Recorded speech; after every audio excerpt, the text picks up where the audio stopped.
আপনাদের জানিয়ে রাখি, শুক্রবারে আমার কাছে যত বড়ই কাজ থাকুক না কেন আমি বাড়িতে থাকি। সারা সপ্তাহ আমি বাড়ি থাকি না, একটা দিন আমি বাড়ি থাকি শুক্রবার। ওই দিনটা আমার বাড়িতে প্রচুর লোকজন আসে, সাক্ষাৎ করে। কিন্তু আজকে শুক্রবারে আমি এই পশ্চিম বর্ধমানের বারাবণীতে এই কারণটাতে এসেছি, যখন শুনলাম যে এসটি এসসি মাইনরিটি ব্যাকওয়ার্ড ক্লাসের মঞ্চের পক্ষ থেকে হচ্ছে, আমি আর তখন বললাম যে আমি যাব, কারণ ওই দিনকে আমার না বাড়ি থাকলেও হবে। কারণ এই সময়ে আমাদের মধ্যে ঐক্যের দরকার, আমাদের মধ্যে একতার দরকার। আমাদের মধ্যে ঐক্য নাই বলে, আমাদের মধ্যে একতা নাই বলে আমরা আমাদের অধিকারটাকে ফিরে পাচ্ছি না, আমাদেরকে ভাগ করে রেখে দিয়েছে। বন্ধুগণ, আজকে যারা এসেছেন, মাইকের আওয়াজ যাচ্ছে, আমি একটা কথা বলবো, বাড়িতে গিয়ে মিলিয়ে নেবেন। আমরা ঐক্যের মধ্যে না থাকার ফলে, আমাদের মধ্যে ভ্রাতৃত্ব না থাকার জন্য এই বারাবণী বিধানসভার কথা বলে যায়।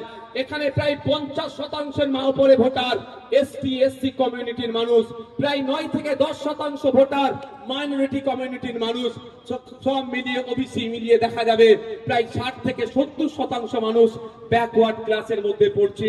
আপনারা আজকে বাড়ি যাবেন, মাইকের আওয়াজ যাচ্ছে, যারা আজকে আমাদের কর্মীরা এলে হুমকি চুমকি দিচ্ছিল, যারা চারানার নেতা, তাদেরকেও বলছি বাড়ি যাবেন।